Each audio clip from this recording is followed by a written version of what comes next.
belong to a family of teachers, and father is teacher, everybody else is a teacher, taught for 30 years or more. And I have found that when I look at the world and the experiences I have, both inside India and outside, I have an abiding interest in comparative literature, comparative mythology, and the contemporary world. What I have realized is that as we live our lives out, there are three chapters to civilization. And in a sense, they kind of shift from one to the other in a paradigmatic way, which means everything fundamentally valuable and significant in the previous one is rendered null in this one. Having been brought up in India, mostly Calcutta, etc., I had internalized a certain worldview. When I went to the United States, at Thunderbird, Phoenix, Arizona, studied at, which is now part of Arizona State University, every single assumption of mine got challenged. I thought the metaphor of the city called Phoenix was operating in my own life. Phoenix is that mythical bird that is born from its own ashes. In real terms, it's not born from its own ashes. It lays an egg. The amount of heat required to hatch that egg can come from self-combustion. That's what the phoenix bird does, to be born anew. And I think something of that order is what I experienced there. It was transformation by trauma. When I came back to India, I came back to teach at the Indian School of Business with two different worldviews apparently in collision. I said 3 chapters. The story of civilization has 3 chapters. Chapter 1, 20,000 years ago, women staying back in the caves accidentally discovered agriculture. It takes 12,000 years for agriculture to become systematic enough. So nomadic movement is no longer required. 8,000 years we've had an agrarian wave, an agrarian society. About 300 years ago, a person sitting back in the kitchen, mindlessly watching a kettle boil, puts a spoon on the spout of the kettle, the spoon gets pushed. Metaphorically, this is the second wave, or chapter 2, the industrial. 2 brothers are trying to fly a contraption through the air. The first flight lasts for about 12 seconds. But they had created the 3rd chapter of civilization. This was the technological chapter. Right under our noses today, what is emerging is the digital chapter. Hardly 15 years old. Technology was 110 years old. Industrial was 300 years old. 8,000 years old. And paradigms have shifted. We are now in the digital world. It is unimaginable. Also called the exponential. If you really think about what exponential is, it is astonishing that it is beyond human imagination. If I were to take 30 steps on a linear scale, and each step is 1 meter, on a linear scale, I would have covered 30 meters. On an exponential curve, the same 30 steps would take me around planet Earth 26 times. It's like the Vamana avatar, who goes to the king begging for something. The king says, what do you want? And he says, some land. He says, how much land? He says, 3 steps. Really? With the first step, all of the earth. With the second step, all of the sky. And with the third step, that which is greater than the earth and the sky, the king's head, ego. If I think about this, the kind of leadership required in a digital era, I believe in my own thinking and understanding that India still belongs to the agrarian ethos. Its orientation, its thinking, its values, its imperatives are agrarian in its orientation. You have a psychological orientation that is agrarian. You have a chronological context that is digital. There's a psychology-chronology dichotomy, almost a schizophrenic dichotomy. So the kind of leader that will be successful in the digital environment, first of all, the leader has to be a modernist. Modernist is an interesting idea. It presumes a scientific temperament. The Western world has had the scientific temperament for about 350 years now. A scientific temperament looks at predictability and verifiability. But the third, more powerful one is falsifiability, that there is no truth except the extent to which it cannot be proved false. So rectilinear propagation of light gives way to wave theory, gives way to Packett's photon, gives way to string, gives way to dual nature. And each time you rejected the previous one because it inadequately explained reality. So a modern mind is not a contemporary mind. The rat in the kitchen is contemporary. A modern mind is the ability of the mind to challenge its operating assumptions, finding it inadequate, reject it in favor of better set of assumptions, which too is falsifiable. Socrates was modern. Siddhartha Gautama was modern 2,500 years ago. So the leader as a modernist, the leader as futurist, someone who can see into the seeds of time. Look at all these combinatorial technologies. Look at them in conversion and say, what are the probability of occurrence of scenarios? Am I ready for that scenario? Can I participate in shift that scenario and shape it? This is the futurist job, to jump, visualize, come back, and prepare for that incredible future. Because those that are not ready for it are not going to really survive. The mortality rate of innovation is going to be incredibly high. So leader as modernist, futurist, as a techno-utopist, someone who's a technologist, but leverages technology for the purpose of the service of mankind, anchored in the Indian ethos of loka samastha, sukhino bhavantu. So techno-utopist. Then an innovator. He must continuously look at what else needs to be done, what can be improved, what paradigms can be shifted, what can be transformed completely. So as innovator, then as humanist. Leader as humanist and spiritualist. Has to be anchored in spiritualism, has to be anchored in humanism. If you think about the worldviews that we are evolving, the present day of worldview with its dark sides, technology is technology. The terrorists can leverage it as much as common people can. So technology is technology. So STEM has given rise to technology, which is a double-edged sword, can cut both ways. But there is the idea of what is called the HECEII, H-E-C-E-I-I, humanities, ethics, emotional intelligence, compassion, imagination, and intuition, something that is intrinsic to the human being. So if you look at what comprises the agrarian ethos and the digital, there is a collision between these two. Our default orientation is agrarian.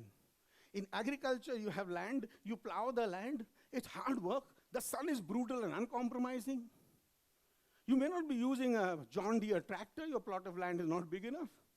You might have to manually do it.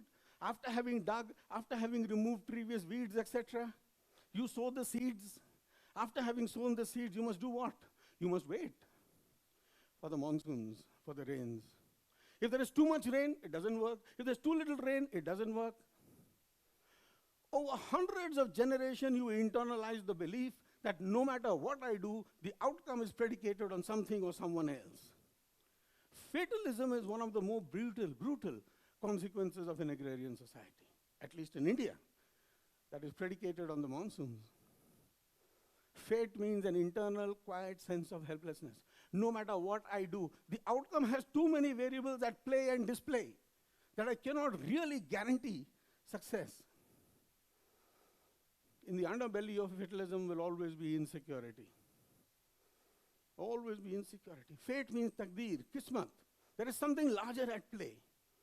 There's a divinity that shapes our ends. Rough hew them how we will, Shakespeare.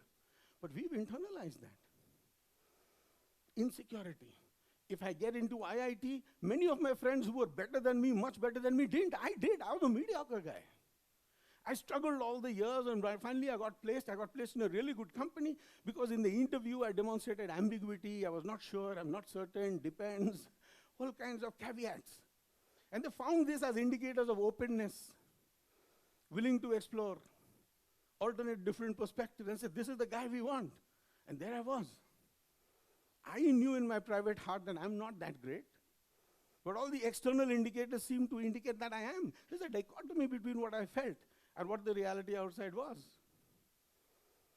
Meaning when it finally came push to shove, people would know I'm not that great. A series of circumstantial situations have made me what I am. A quiet sense of helplessness. Fatalism. Therefore, in the underbelly of fate is insecurity. That if luck has brought me here, luck can take it away. Agriculture, agrarian means the land will never produce enough for everybody. Never. There will be scarcity. That's basic Malthusian theorem. So in scarcity, There's pervasive scarcity. Not enough food, not enough water, not enough milk, not enough B school, not enough colleges, not enough teachers, not enough eye surgeons, not enough, not enough, not enough. So when there's pervasive not enough, one of the defense mechanisms that comes out is people who have less resources share resources. Look at the people who travel in a bus. Look at the people who travel by train. They share their seat with others. Far many numbers of those will be traveling. Look at a road. Narrow road will have road traffic going and coming in all modes of traffic. And people adjust, accommodate, honk, push, and they manage. They are sharing a resource. But if resources have to be shared, then relationships have to be built. Therefore, our default orientation is relatedness, relationship. Not to get into conflict, to avoid conflict.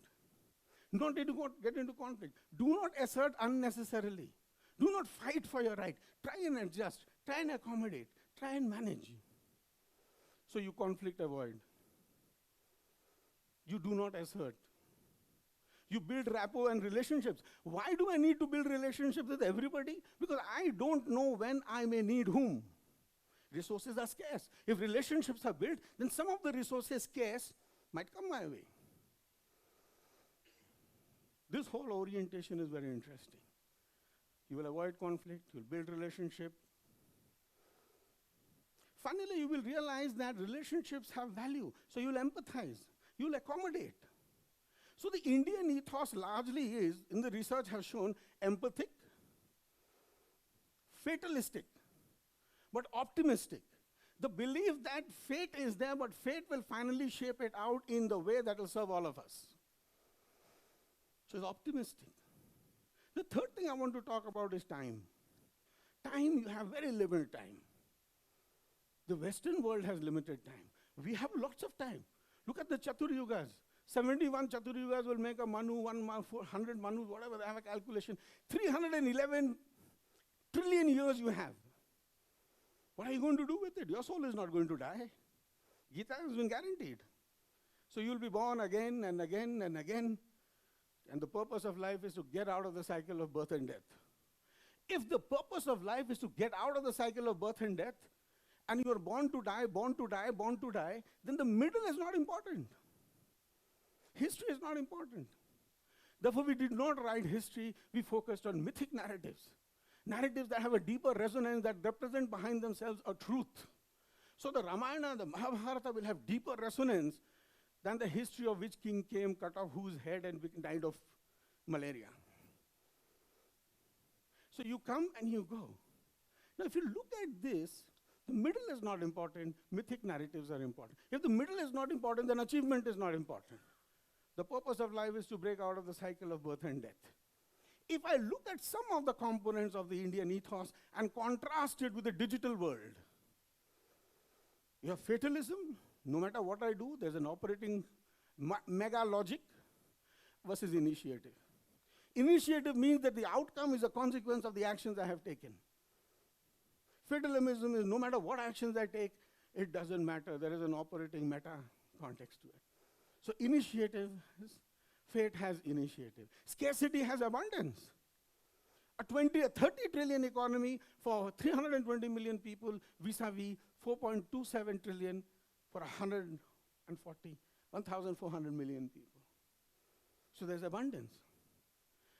People-oriented, build relationship, task-oriented. The purpose of relationship is to get the job done faster and better.